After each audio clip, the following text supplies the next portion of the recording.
مرسی T V, پیغام رحمت۔ تو اب طلباء پر کچھ حقوق عائد ہوتے ہیں۔ ابھی ان میں سے ایک حق کی بات ہوئی کہ ان کی عزت، تعظیم، اکرام ہو۔ تو کلاس میں جب استاد آتے ہیں تو سب سے پہلے خاموشی کا مظاہرہ طلباء کرنا چاہیے۔ جب استاد پڑھا رہا ہوتا ہے غور سے اس کی بات کو سننا چاہیے، شور شرابہ نہیں کرنا چاہیے۔ جیسے اس کی مثال ابھی شیخ محترم نے دی ہے کہ کتاب کے اوراق کو پلٹنے میں تک احتیاط برتی جاتی تھی اس کی تک آواز نہیں آئے، آواز نہ جائے۔ لیکن آج ہمارے بچوں کو آپ دیکھیں گے تو استاذ کلاس میں آئے، پڑھائے جائے، ہمیں اس سے کوئی لینا دینا نہیں۔ وہ اپنا ڈیوٹی کر رہا ہے، ہم کو اپنا کام کرنا ہے۔ پیچھے شور شرابہ کرو، کھیلو، جو چاہے مستی موج مستی کرو۔ تو ایسے طلباء آگے نہیں بڑھ سکیں گے۔ ایسے طلباء جو استاذ کی قدر نہیں کریں گے وہ کبھی ترقی نہیں کر پائیں گے۔ چاہے وہ کھا رہے ہیں، پی رہے ہیں، یہاں پانی تک جو نہیں پی رہے تھے امام شافعی کے شاگرد، یہاں ہمارے پاس تو لنچ بھی چلتا ہے، پارٹیز بھی چلتے ہیں، سب کچھ چلتا ہے۔ تو یہ طلباء آج آپ دیکھ لیں، اسی وجہ سے ہماری قوم یا جو بھی قوم جو استاذ کی قدر نہیں کرتی ہے وہ قوم ترقی نہیں کر سکتی ہے۔ تو یہ چیز ہے کہ معاشرے کے اندر ان کا جو مقام دیا گیا ہے ان کو مقام دینا چاہیے۔ تعظیم میں یہ بات نہیں ہے کہ جب وہ آئیں تو بس دکھاوے کے طور پر ان کے لیے کھڑا ہو جائے۔ شریعت میں ہمارے پاس اس کی ممانعت ہے۔ ہمارے اگرچہ کہ اسکولز میں ایک تعظیم، ایک ریسپیکٹ کے طور پر جیسے کلاس میں ٹیچر انٹر ہوتے ہیں تو سب کھڑے ہو جاتے ہیں، گڈ مارننگ ٹیچر۔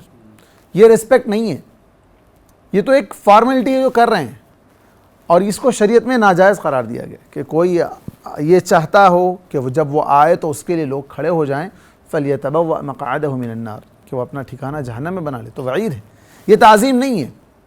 تعظیم یہ ہے کہ جب وہ چل رہے ہوں تو ان کے پیچھے چلا جائے، ان کے آگے نہ جائے۔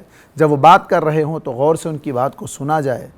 اگر ان سے کوئی غلطی سرزد ہو جا رہی ہے تو سب کے سامنے اس غلطی کا اظہار نہ کیا جائے، بلکہ ان سے باہر جا کر ان سے مل کر ملاقات کر کے کہ آپ سے سبقت لسانی ہو گئی، آپ کی زبان سے یہ لفظ غلطی سے شاید نکل گیا۔ ایسا نہیں کہ آپ کلاس میں ٹھٹا لگا دیا، ارے آپ یہ کیا کہہ رہے ہیں، اس طرح نہیں، بلکہ ادب کے ساتھ، احترام کے ساتھ۔ اور اگر کوئی سوال کرنا ہے تو اجازت لینی چاہیے کہ میں سوال کرنا چاہتا ہوں، میں سوال کر سکتا ہوں۔ تو اس طرح یہ تعظیم ہے، یہ ایک پہلا حق ہے تعظیم کا۔ اور دوسرا یہ حق ہے کہ جب استاذ کوئی ہوم ورک دے ہمارے لیے، چاہے وہ پریکٹیکل طور پر ہو یا بائی ہارٹ کرنے کا ہوم ورک ہو، جس طرح کا بھی ہو، اسے ہم کر کے لے آئیں۔ ورنہ استاد جو اتنی محنت کر کے، جو لیسن پر تیاری کر کے آ کے پڑھاتا ہے، کیونکہ استاذ کا کام اگرچہ کہ آج کچھ ایسے بھی اساتذہ ہیں جو فارمیلٹی کے طور پہ آ کے پڑھا دیتے ہیں، لیکن کئی ایسے اساتذہ ہوتے ہیں جو اس کے پیچھے بہت محنت کرتے ہیں۔ اس کو ایکسپلین کرنے کے لیے کئی ڈکشنریوں کو کھنگالا ہوتا ہے، تب جا کر وہ آ کر وہ لیسن کو آپ کے سامنے ایکسپلین کرتے ہیں، آسانی سے سمجھ سکیں۔ تو اس کو اہمیت دینی چاہیے، تب جا کر آپ ترقی کریں گے۔ اور استاذ کے مقام و مرتبے کے تعلق سے اگر بات کی جائے تو خلیفہ ہارون رشید کے تعلق سے ویسی کئی مثالیں موجود ہیں جو اس نے اساتذہ کو دی تھی۔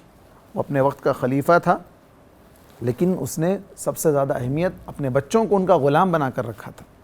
تو اس کی کئی مثالیں موجود ہیں۔ تو ہمارے پاس دوسری چیز یہ ہونی چاہیے کہ ماں باپ پر بھی یہ حق بنتا ہے کہ بچوں کے دلوں میں استاذ کا مقام اجاگر کریں۔ ایسا نہ ہو کہ بھائی ہمارا بچہ نہیں پڑھا تو کیا ہو گیا، ہمارے بچے کو آپ نے ہاتھ کیوں لگایا، ہمارے بچے کو آپ نے ایسا کیوں کہہ دیا، ہمارے بچے کو آپ نے وہ کیوں کہہ دیا۔ نہیں، بلکہ الٹا بچے کو یہ سمجھا کر بھیجنا چاہیے کہ آپ کے استاذ آپ کی تربیت کر رہے ہیں، تربیت کے لیے ہم نے ان کے حوالے کیا ہے۔ جیسے ہمارے پاس اردو میں کہا جاتا ہے کہ استاذ روحانی باپ ہوتا ہے، تو باپ کا کام تربیت کرنا ہے۔ تربیت کے لیے وقت ضرورت لاٹھی بھی اٹھانا پڑے گا۔ اب یہ نہیں کہ ہاتھ پیر توڑنے کے لیے نہیں، بلکہ ادب سکھانے کے لیے۔ تو ادب سکھانے کے لیے اگر کبھی کچھ بات کہی جائے یا کبھی کچھ غصہ کیا جائے یا کبھی اگر دو چار ڈنڈے بھی لگا دیے جائیں تو اس کو یہ نہیں کہ اس پر کیس بک کر دیا، جیسے آج پورا معاشرے میں چل رہا ہے کہ استاذ کو کوئی حق نہیں ہے کچھ بولنے کا، کچھ بچے چاہے جو چاہے شرارت کریں، پڑھیں نہ پڑھیں، اس سے کوئی لینا دینا نہیں ہے۔ تو حقیقت میں اس قوم کو تباہ کرنے کے یہ اصول و ضوابط بنائے جا رہے ہیں۔